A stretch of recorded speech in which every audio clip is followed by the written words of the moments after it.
दोबारा पलट देता है। अगर इसी 36 मेट्रिक टन को अगर हम ट्रैक्टर से धुलवाएं या खेत में उसमें डलवाएं मिट्टी को, तो कम से कम 100 लीटर डीजल लगेगा। अब जब 100 लीटर का मात्रा उसका दर निकाले आज की डेट में, तो 100 रुपए के हिसाब से कम 10,000 रुपए होता है। इस तरह से एक किसान का 10,000 रुपए वो हमारा केचुआ बचाता है। क्यों? केचुआ और एक खासियत है, मिट्टी और रोटी, एक कहावत भी है कि रोटी को अगर हम पलटेंगे नहीं तो वो रोटी जल जाती है, मिट्टी को अगर हम उलट पुलट नहीं करेंगे तो वो एक बंजर हो जाती है, कड़ी हो जाती है। और इसी तरह से जब हम मिट्टी को, और वो काम हमारा केचुआ करता है। तो मेरा कहने का मतलब ये है कि आप जब भी आप रासायनिक खादों को उपयोग न करें, जितना भी हो सके आप वर्मी कंपोस्ट को डालें।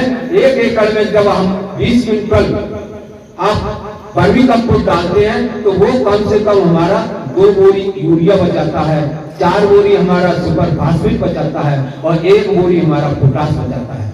तो ये केचुआ कोई भी वर्मी कंपोस्ट कोई भी बना सकता है, कोई जरूरी नहीं है कि हम बाजार से ही उसको खरीदें, आप अपने घर में बना सकते हैं। उसमें कोई नई तकनीकी भी नहीं है, बहुत सस्ती भी नहीं है। जैसे कि आपने 8 फीट लंबा गड्ढा करिए, आपका 4 फीट चौड़ा गड्ढा करिए और 2.5 फीट आप गहरा गड्ढा करिए। बाजार से 20 से 25 जो मीटर में जो पॉलीथीन आती है, 25, 30, 40 रुपए की पॉलीथीन आती है, उस पॉलीथीन को बिछा दीजिए।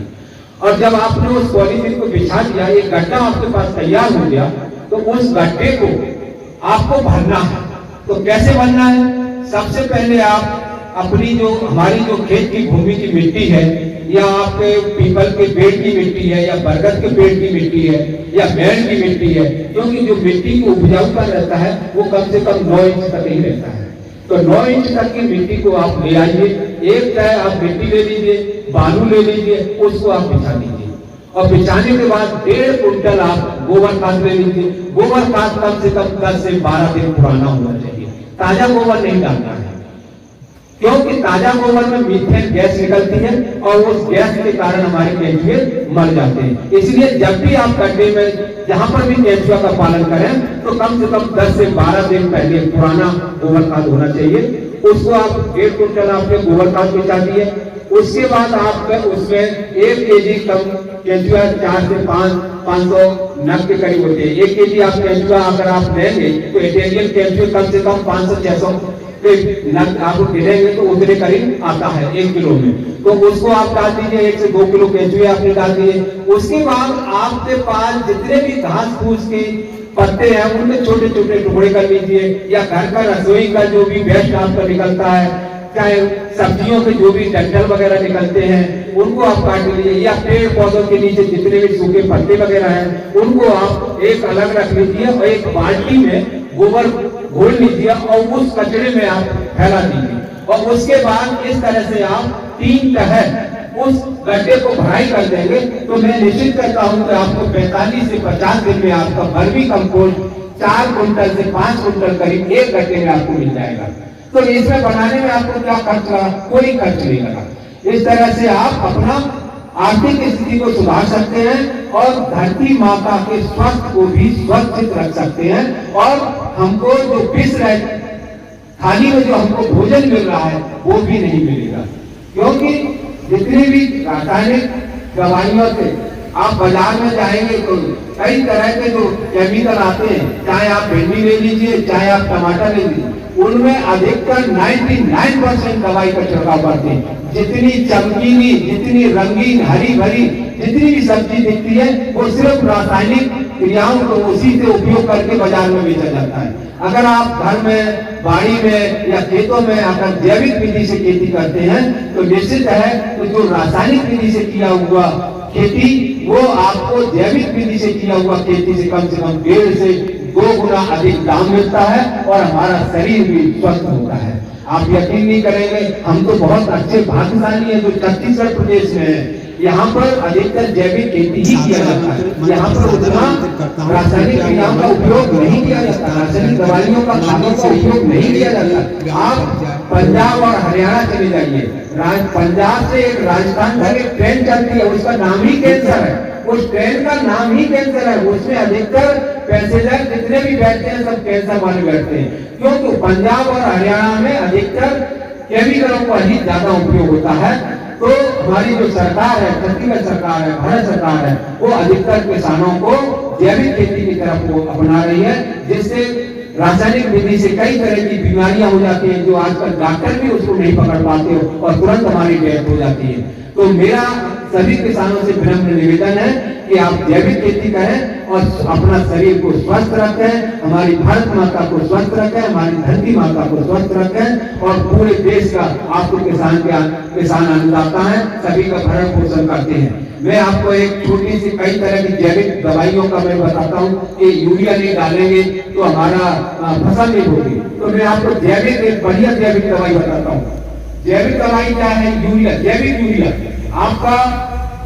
आप 2 लीटर गाय का दूध लीजिए और उसको आप फाड़ दीजिए, मतलब दही बना दीजिए। 2 लीटर गाय के दूध का दही बना लीजिए और उसमें एक तांबे का सिक्का डाल दीजिए और उसको 3-4 दिन तक उसको रख दीजिए।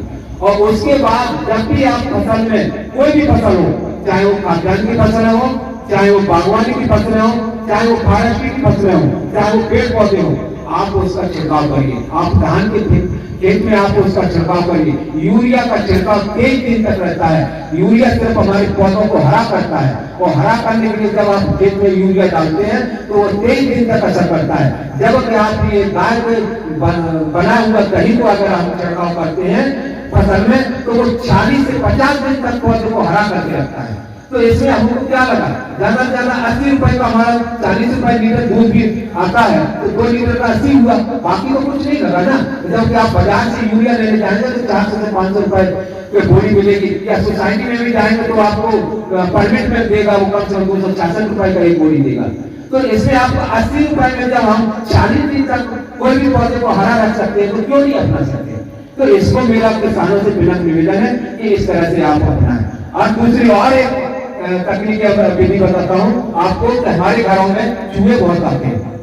आप सभी जानते हैं कि चूहे हमारे फसल को भी नुकसान करते हैं, हमारे कपड़ों को भी नुकसान करते हैं और हमारे घरों को भी नुकसान करते हैं। कच्चे घर है उनको भी फोड़ते हैं।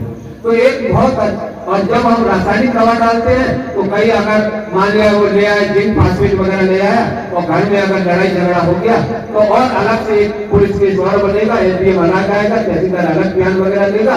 तो वैसी दवाई को आपको घर में नहीं रखना है। तो चूहा मारने के लिए सबसे बढ़िया एक तो सस्ता दवाई जो आप आराम से अपने घर में कर सकते हैं।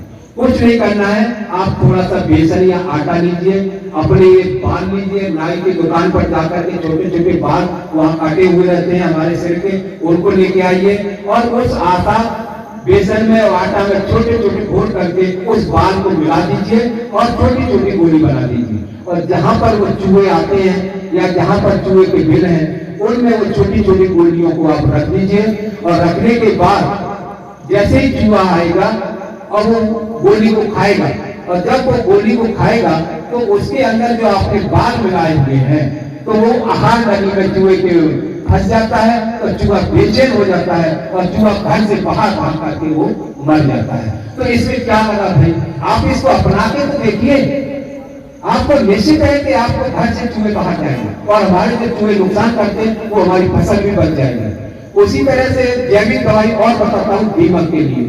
दीमक भी हमारे खेतों में बहुत आती है, घरों में भी बहुत लगती है। तो इसके लिए भी जब हम कोई मक्का लगाते हैं, जोगा बोलते हैं जिसको भुट्टा बोलते हैं, और उसको दाना को निकाल लेते हैं, दाना को निकाल करके उसकी जो अड़िया बच जाती है उसको एक मटकी में या घड़ा में आप रख लीजिए। जिस खेत में आपको दीमक ज्यादा दिख रही है तो 4-5 घड़ा, 4-5 कोने में उसको गाड़ दीजिए और उसमें आप उस मक्के का जो अड़िया है उसको आप भर दीजिए और एक लाल कपड़े से उसको बांध दीजिए।